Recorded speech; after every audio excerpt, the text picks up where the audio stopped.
Fue una crisis económica iniciada en México en 1994 de repercusiones mundiales.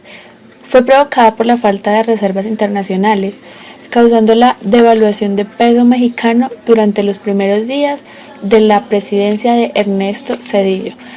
A unas semanas del inicio del proceso de devaluación de la moneda mexicana, el entonces presidente de los Estados Unidos, Bill Clinton, solicitó al Congreso de su país la autorización de una línea de crédito por $20,000 millones para el gobierno mexicano, a efectos que le permitieron garantizar a sus acreedores el cumplimiento cabal de sus compromisos financieros denominados en dólares. En el contexto internacional, las consecuencias económicas de esta crisis se denominaron efecto tequila. En México también se le conoce como error de diciembre. Una frase acuñada por el expresidente mexicano Carlos Salinas de Gortari para atribuir la crisis a las presuntas malas decisiones de la administración entrante de Ernesto Zedillo Ponce de León y no a la política económica de su sexenio.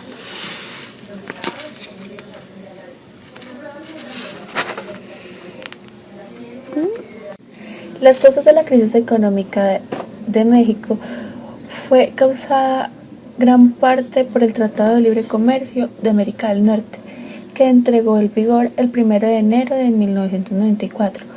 México en esta época parecía un buen lugar para invertir, y fue justamente lo que aprovechó el presidente Carlos Salinas de Gortari para financiar su gobierno.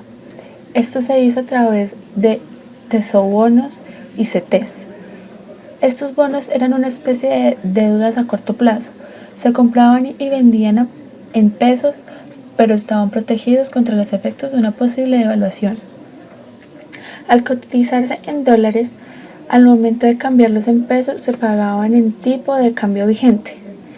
Cabe aclarar que eso no tenía una razón, ya de que el hecho de comprar divisas estadounidenses se existían a otros instrumentos de rendimiento igual o superior. Bueno, esto era para prevenir la devaluación monetaria.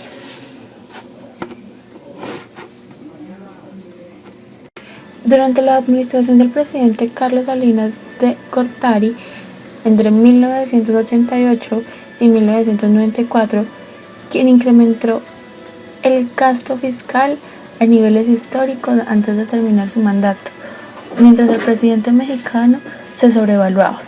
El déficit elevado pudo reducir el flujo de intervenciones y la generación de puestos de trabajo, motivo por el cual se decidió alentar las invenciones privadas en lugar de mantener la actividad estatal sin el adecuado control. Esta administración privatizó la banca nacional. Los fondos provenientes de estas ventas y de las otras compañías del gobierno se intervinieron en la infraestructura necesaria para incrementar la productividad del país y alentar las inversiones que generaron nuevos puestos de trabajo con el Tratado de Libre Comercio de América del Norte con Estados Unidos y Canadá.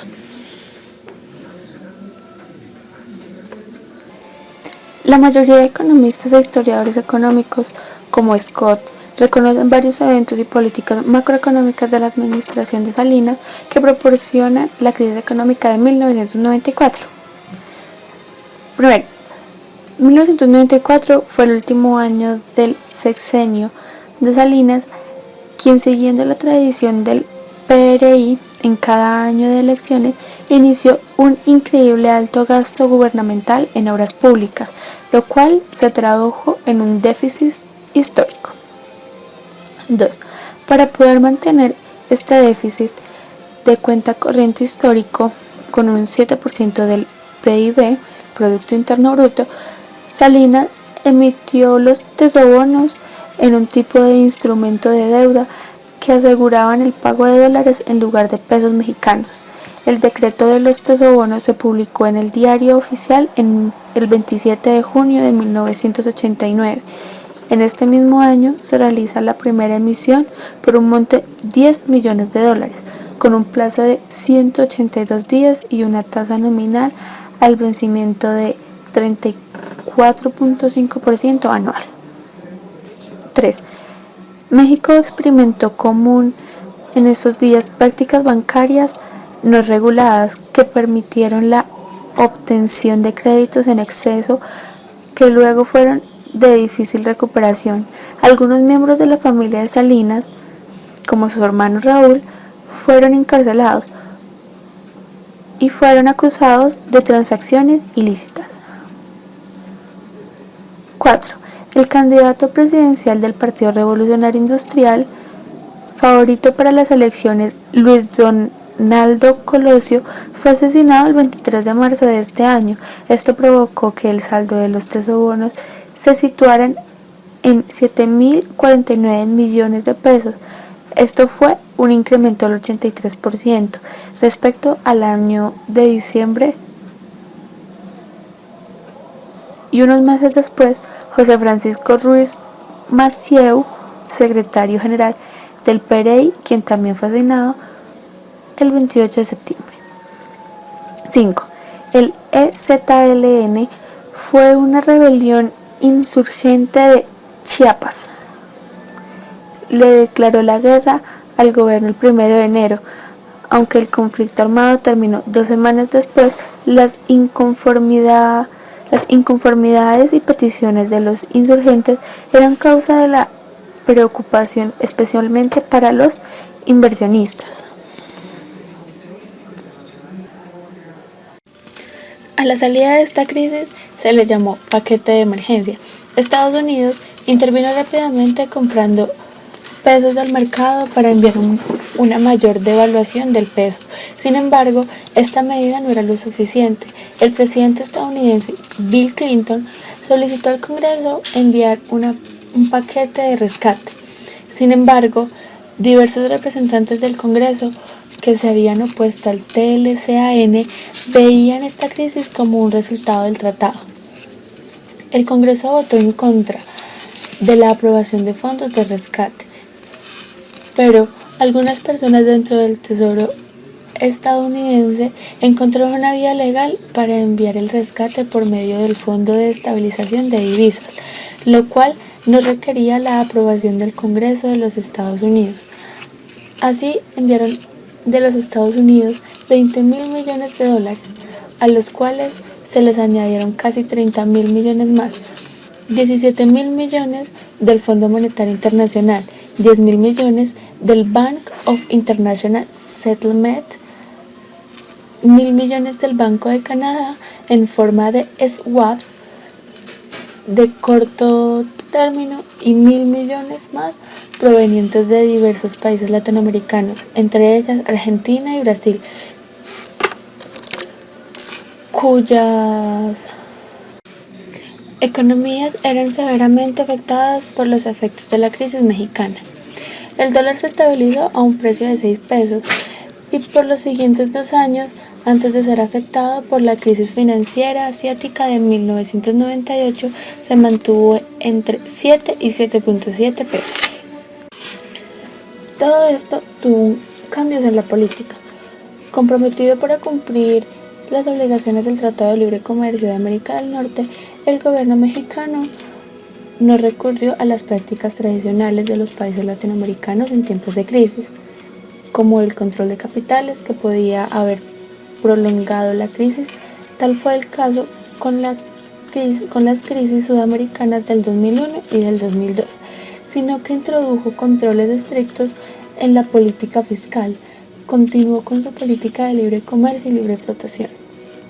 El crecimiento establecido de las exportaciones amortiguó la recesión en menos de 10 meses.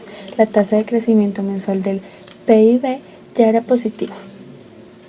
Para la economía de 1996, la economía ya estaba creciendo, llegando a un máximo del 7% en 1999.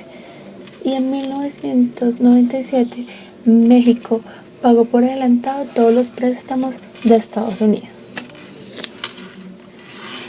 Las altas tasas de interés de devaluación llegaron a un 100%, provocando que muchas familias no pudieran pagar sus préstamos e hipotecas financiadas por sus ingresos regulares, perdiendo sus propiedades, mientras el gobierno federal realizaba un rescate financiero a los bancos mexicanos conocidos por Fobaproa.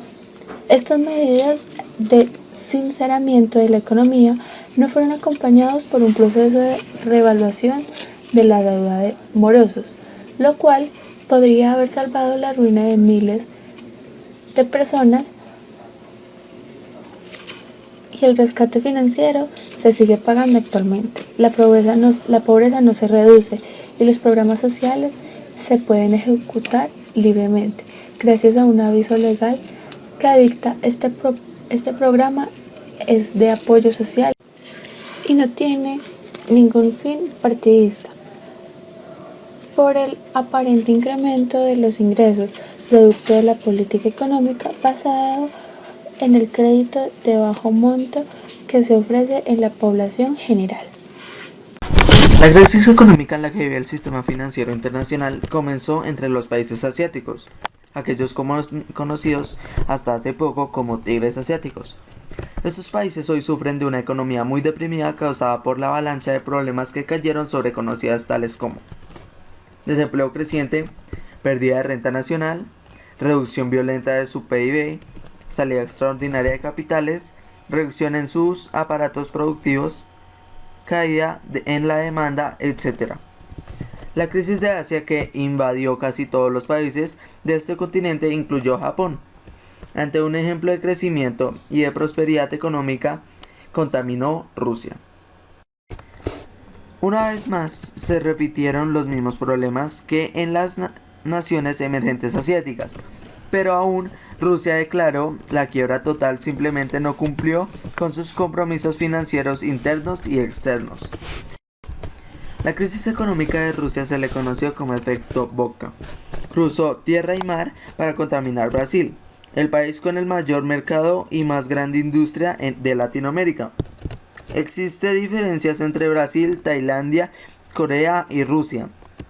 Sin embargo, hay una cosa que iguala a todos estos países de economías emergentes: el importante rol que juegan las inversiones de capital extranjero dentro de sus economías. Son economías dependientes de las ideas de los inversores extranjeros a un nivel que, por ser extremadamente grandes, es también extremadamente peligroso. La crisis de Tailandia, Corea e Indonesia sería la causa de la crisis en Rusia y posteriormente en Brasil.